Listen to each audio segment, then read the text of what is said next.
Hola a todos, bienvenidos a un nuevo video. Hoy vamos a estar hablando sobre Zhang Weiwei y el modelo chino. Zhang es un prominente académico y defensor del modelo político chino. Él lo que hizo es identificar varias de las ventajas del sistema unipartidista chino. Así que este video lo vamos a separar en tres secciones. Primero, los puntos de Zhang, sus comparativas desde su punto de vista, sus comparativas con el modelo americano, bipartidista, democrático, y mi opinión personal en una tercera sección. Parte 1. Las observaciones de Zhang Weiwei. Zhang identifica al menos 6 puntos principales al momento de entender el sistema chino. Lo primero es la eficiencia y capacidad de toma de decisiones.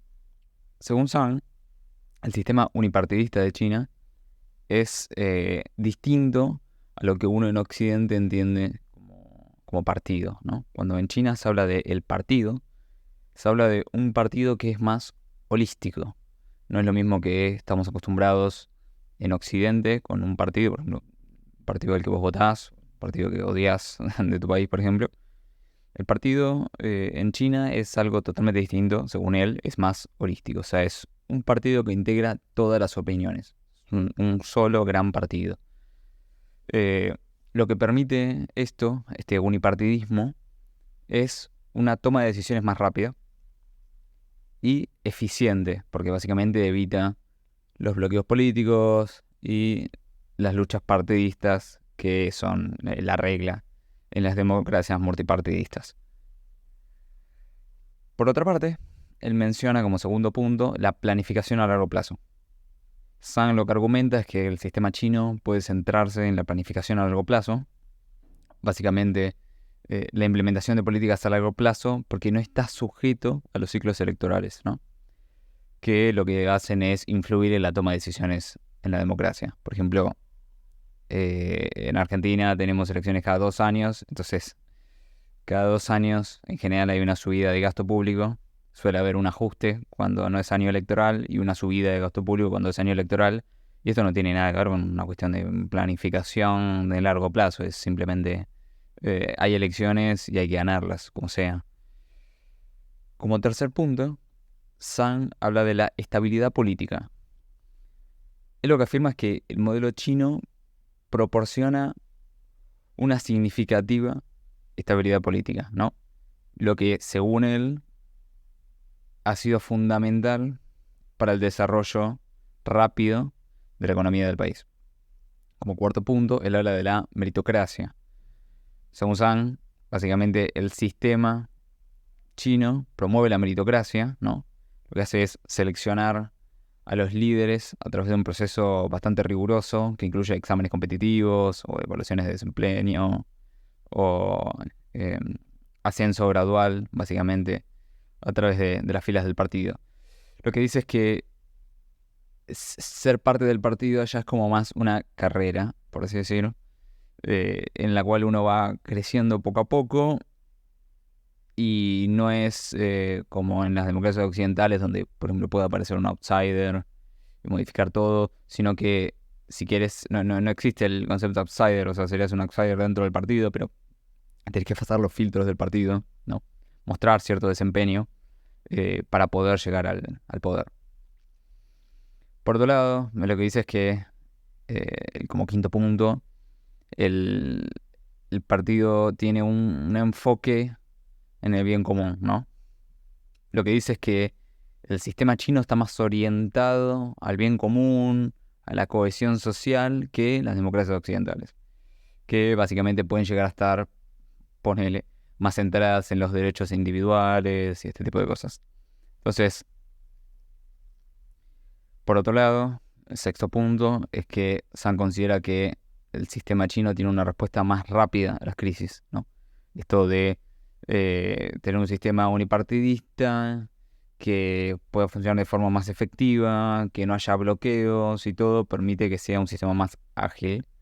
Dice que el sistema chino mamó eh, lo mejor del sistema soviético, según él, ¿no? Esta la centralización del poder, el unipartido y todo esto. Y por otro lado, minimizó las desventajas que son la burocracia. Entonces, lo que plantea es que este sistema unipartidista chino es más ágil y da respuesta más rápida a las crisis. Parte 2. Sistema unipartidista de China versus modelo bipartidista de, por ejemplo, Estados Unidos. Acá Zhang vuelve a plantear 5 puntos. Suelen repetirse. El primero es la eficiencia.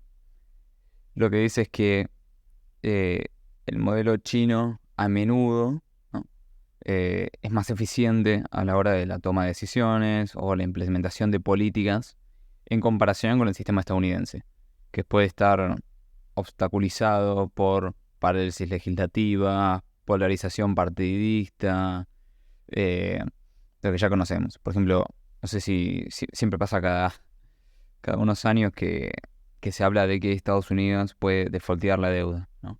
Si los republicanos no aprueban en el Senado el nuevo presupuesto y no se para el Estado por un tiempo. Entonces lo que dice Zhang es que estas cosas, por ejemplo, no pasan en el sistema chino. Por otro lado, la estabilidad. Zhang argumenta que el modelo chino proporciona una estabilidad política que fue esencial en el desarrollo económico. Lo que dice es que en el sistema estadounidense hay una creciente, y esto se puede ver, por ejemplo, en la estadística. Uno cuando ve los test políticos que se hacen como encuestas a las personas, se ve que con el tiempo hay una creciente polarización, ¿no?, una disfunción política, como le diría Zhang. Y lo que se veía, por ejemplo, en el pasado era que no. La gente tendía a ser más de centro y hoy se ha radicalizado las posiciones. Como tercer punto, nuevamente la planificación a largo plazo. Lo que dice es que el sistema chino está como mejor equipado para la planificación, ¿no?, y la ejecución de políticas a largo plazo, porque básicamente no tiene políticas, no tiene interrupción por ciclos electorales y este tipo de cosas. Lo que dice es que el sistema estadounidense puede estar más centrado en los ciclos electorales y en preocupaciones a corto plazo, ¿no? Ya que en el modelo chino no hay democracia, sino que el presidente se elige dentro del partido en el que la gente lo vota. Entonces, una vez que hay un consenso de quién es elegido como el presidente o el nuevo gobernante de China, ya está. Simplemente se eligió y este está a perpetuo hasta que quiera irse, le quiera delegar el puesto a otro, o no, simplemente como estamos comiendo con Xi Jinping, que le alarga infinitamente. Lo cual es cierto que da estabilidad ¿no?, y planificación a largo plazo. O corto punto, Zhang nuevamente menciona la respuesta a las crisis. Lo que dice es que el modelo chino es más rápido. Da el ejemplo del COVID-19. Y lo que dice es que en Estados Unidos, por ejemplo, el modelo bipartidista enfrenta desafíos como más significativos al momento de la gestión, este tipo de cosas, ¿no? No, en Argentina, por ejemplo, lo vemos. Si el gobierno anterior de ultraizquierda coloca 1 millón nuevos de empleados, 1 millón de empleados nuevos públicos, militantes del partido, cuando entra otro gobierno de centro derecha o derecha, todos esos empleados probablemente no acaten las reglas. Sin embargo, en el unipartidismo chino, como todos fueron elegidos por el mismo partido, todos tienen la misma carrera en el mismo partido, esas cosas no pasan. Por otro lado, hay menos polarización y conflicto social. Lo que dice es que este modelo unipartidista logró mantener la cohesión social, reducir la polarización, mientras que el sistema bipartidista en Estados Unidos experimenta totalmente lo contrario, una creciente polarización y división social. ¿Saben lo que dice? Es que el enfoque, por ejemplo, de Estados Unidos o Reino Unido es dividir para gobernar, ¿no? Sin embargo, desde su punto de vista, el enfoque chino es unir para prosperar, ¿no? Eso es como como él lo plantea.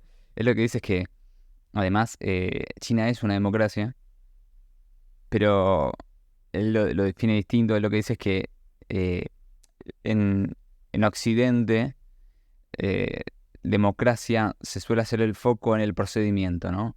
En el que una persona un voto, sufragio universal, voto cada 4 años, democracia representativa y bla, bla, bla.